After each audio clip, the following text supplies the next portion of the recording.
Habib pada nyiumin artefak katanya. Wah, ikut-ikutan nangis ini Mukidin ini.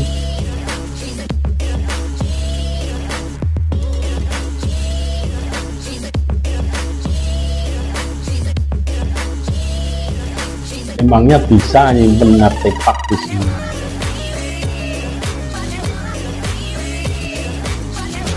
Wah, pada nangis anak-anak sekolah ya. Artefak Rasulullah itu semuanya sudah tersimpan rapi di museum, baik itu Mekah maupun Madinah. Iya. Dan sudah dijaga ketat oleh aparat keamanan Arab Saudi. Jangankan kita membawa, memegang dan melihat pun itu bukan sembarang orang yang bisa.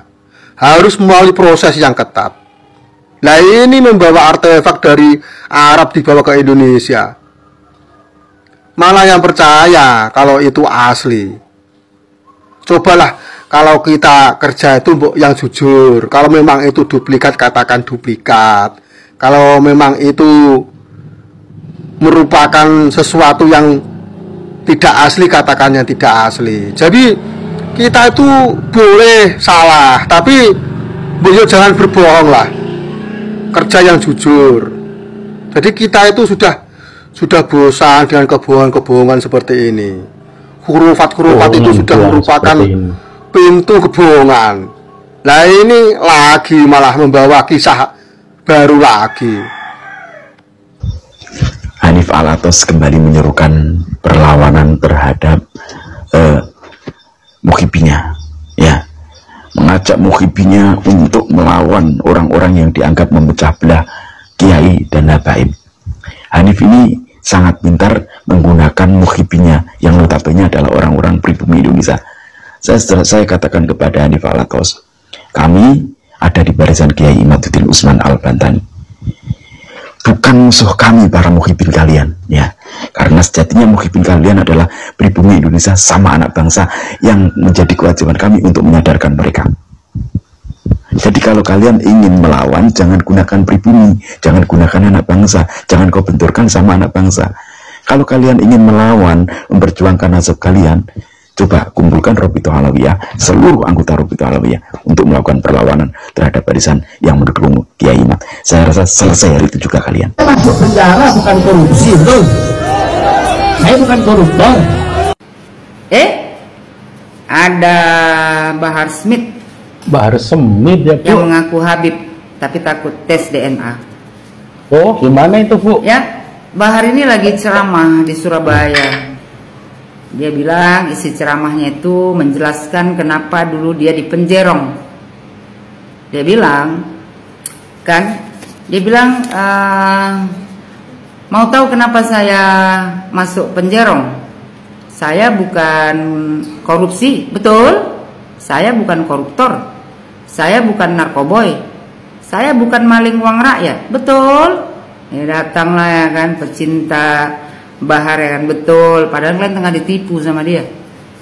Jadi dia bilang kan, mau tahu kenapa saya ditahan kemarin sampai saya dibawa ke Nusa Kambangan, diborgol tangan saya, diborgol perut saya, diborgol kaki saya. Saya dibikin seperti penjahat besar. Saya dibikin seakan-akan penjahat kelas kakap.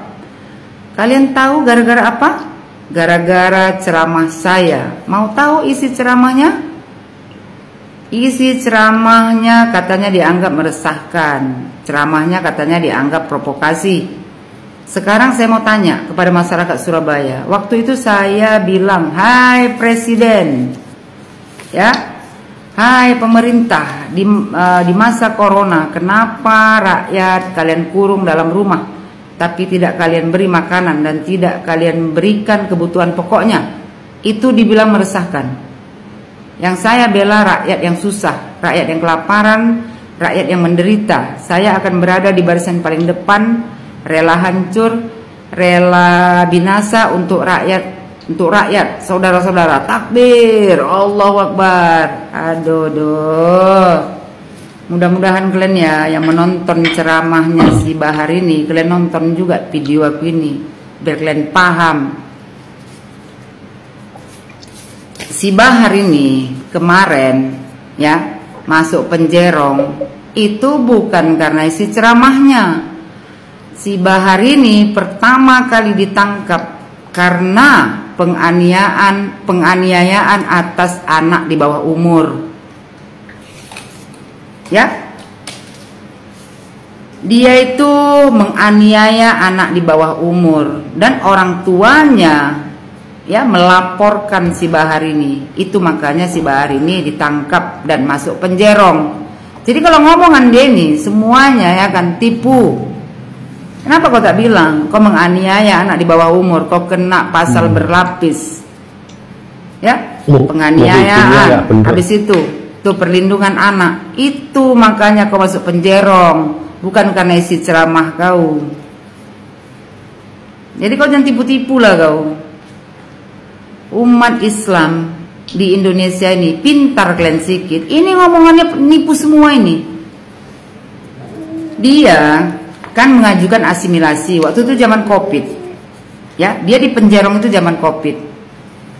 Bahar ini mengajukan asimilasi dan dikabulkan. Tapi kalau orang yang masuk penjerong mau asimilasi itu ada aturan, perjanjian yang harus dia buat kalau dia dikeluarkan nanti. Ternyata setelah dia keluar, ya Bahar ini mengumpulkan orang, sementara kita itu waktu itu lagi Covid besar-besaran. Bahar ini melanggar aturan, jadi asimilasinya dicabut. Bahar ini mengumpulkan ya massa waktu itu, sementara dia menimbulkan keresahan. Terus PSBB, ya waktu itu kan pembatasan sosial berskala besar karena kita awal Covid. Itu dilanggar sama dia, jadi asimilasi dia dicabut. Selain ya kan itulah dia mengumpulkan massa, dia ceramah. Jadi kalau dia bilang isi ceramahnya dia membela rakyat Indonesia, ya gara-gara dia ceramah bilang hei presiden, hei pemerintah, itu tak ada, itu bohong sama sekali. Isi ceramah dia, kenapa asimilasi dia waktu itu dicabut selain PSBB, dia mempermasalahkan masalah kenapa baleho si Rizik dicopot. Dan dia menyinggung staf TNI waktu itu. Jadi dia meresahkan. Kalau meresahkan, ya asimilasinya ditarik lagi. Jadi dia masukkan lagi ke penjerong. Setelah itu, kenapa dia dipindahkan ke Nusa Kambangan? Karena waktu itu, ya dia punya apa tuh? Apa namanya? Si Bahar punya anggota dia. Ya, anggota dia ini, anggota Bahar ini mau membesuk dia lah ya cek-ceknya, ya kan? Orang itu mau mengunjungi si Bahar ini, ya berkerumun dan berteriak-teriak, melakukan tindakan provokatif yang menyebabkan perusakan fasilitas negara berupa pagar lembaga permasyarakatan. Itu makanya dia dikirim ke Nusa Kambangan, diamankan di sana. Biar pendukung dia tidak lagi ya sibuk di sana, ya kan, melakukan tindakan-tindakan yang tak baik, merusak pagar lembaga permasyarakatan. Makanya dia dikirim ke Nusa Kambangan. Jadi dia, jangan kalian dengarkan semua isi ceramahnya itu tidak benar. Dia dipenjerong karena penganiayaan terhadap anak di bawah umur, bukan karena isi ceramahnya. Itu kenapa dia dipenjerong. Jadi buat rakyat Indonesia, ya khususnya umat Muslim, sadar kalian itu sedang dibodoh-bodohi sama si Bahar, sama Habib yang mengaku Habib, ya mempunyai garis keturunan Nabi kita yang mulia, tapi mereka tidak menunjukkan sikap sama seperti Nabi Muhammad SAW. Mereka hanya memperkaya diri sendiri. Jadi kalau dia bilang, ya kan dia membela rakyat, bohong. Dia memperkaya diri dia sendiri. Kalian pikir dia peduli sama rakyat? Yang penting dia kaya. Sok pula gara-gara isi ceramahnya, ya bilang hei presiden, hei pemerintah, kenapa kalian tak mengasihi? Itu tak ada, bohong semua. Isi ceramah dia, ya kan memprovokasi. Dia menanyakan kenapa baliho si Rizik diturunkan dan menyinggung staf TNI, makanya asimilasi dia dicabut. Jadi kalian rakyat Indonesia, khususnya umat Muslim, sadarlah kalian bahwasanya kalian tengah dibodoh-bodohi oleh Habib seperti ini, Habib palsu.